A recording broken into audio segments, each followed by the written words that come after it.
नमस्ते। आज जो है हम रोटी और संसद जो कि धूमिल की कविता के ऊपर जो है चर्चा करेंगे और रोटी और संसद को समझने की कोशिश करेंगे।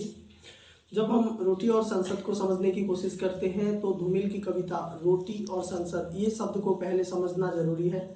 रोटी का मतलब होता है हमारे खाने पीने की चीज़ें जो कि आम मनुष्य को मैसर होना जरूरी है, और संसद पर सभी का अधिकार है।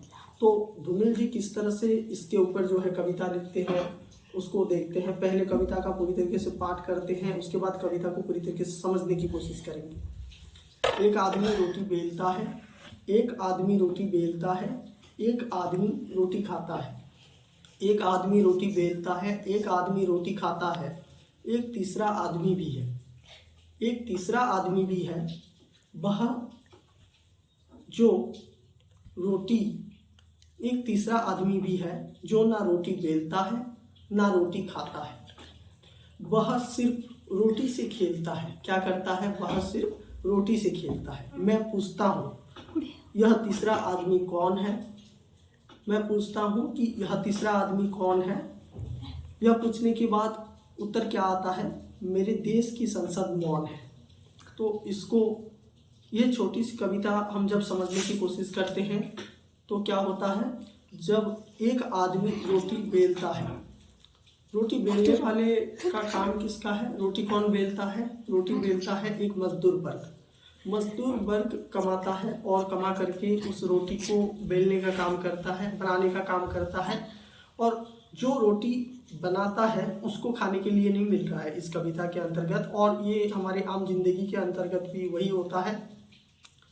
एक आदमी रोटी बेलता है, उसको रोटी खाने को नहीं मिल रहा है। एक आदमी रोटी खाता है, जो कमाता है वो खा नहीं पाता ढंग से, यह भी हम देखते हैं। एक आदमी रोटी खाता है। रोटी खाने वाला आदमी कौन है? जो कि मध्यम वर्ग है। मजदूर वर्ग उसको कितना मेहनत करके रोटी बनाता है किंतु वो खा नहीं पाता उस चीज़ को, और थोड़ा सा जो खाने लायक है। एक आदमी जो रोटी खाता है वो कौन है? रोटी खाने वाला आदमी जो कि मध्य वर्गीय परिवार को यहाँ पे चित्रित किया गया है, जो कि उसका जीवन बहुत ही कष्टपूर्ण होता है। सबसे ज़्यादा कष्टपूर्ण जीवन होता है मध्य वर्ग परिवार का जीवन। कारण वो क्या करता है कि छोटे काम करने में उसको लज्जा महसूस करता होता है और बड़े काम उसको आता नहीं, मतलब कर नहीं पाता। इस तरह से उसको जो कुछ भी संचय होता है उस चीज़ को वो मिला करके खाने में जुटा देता है। एक आदमी रोटी खाता है। रोटी खाने वाले आदमी कौन है? मध्य वर्गीय परिवार। एक तीसरा आदमी भी है जो कि पूंजीपति वर्ग के ऊपर चर्चा किया गया है।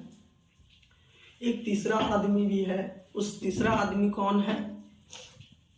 जो ना रोटी बेलता है, कभी भी रोटी को बनाने का काम भी वो नहीं करता, ना रोटी खाता है। वो रोटी खाने लायक भी नहीं है, वो रोटी को खाना भी पसंद नहीं करता। वो सिर्फ रोटी से खेलता है, उसका काम है सिर्फ रोटी से खेलना। पूंजीपति वर्ग की यहाँ पे कवि धूमिल ने चर्चा किया है। जो ना रोटी बेलता है ना रोटी खाता है, वह सिर्फ रोटी से खेलता है, उसका काम है सिर्फ रोटी से खेलना। तो इस तरह से क्या होता है कि जो पूंजीपति वर्ग है वो जो रोटी बनाने वाले या जो कमतर में है हमारे समाज में, रोटी तो बना लेते हैं लेकिन उनको खाने के लिए नहीं मिलता। जो कि मजदूर वर्ग हैं वो पूंजीपति वर्ग जो है उनके ऊपर क्या करते हैं कि उनके ऊपर जो है आक्रोश करते हैं, उनके ऊपर जो है दबाव डालते हैं। जो ना रोटी बेलता है ना रोटी खाता है, वह सिर्फ रोटी से खेलता है पूंजीपति वर्ग। मैं पूछता हूँ यह तीसरा आदमी कौन है? जब कभी पूछते हैं कि यह तीसरा आदमी कौन है तो मेरे देश की संसद मौन है। तो हमारा जो संसद है वो जो है इसका उत्तर दे नहीं पाती या बोलने के सामर्थ्य नहीं है। तो इस तरह से इस कविता को हमने समझा। तो और नए नए कविता के साथ मिलेंगे आने वाले वीडियोस में।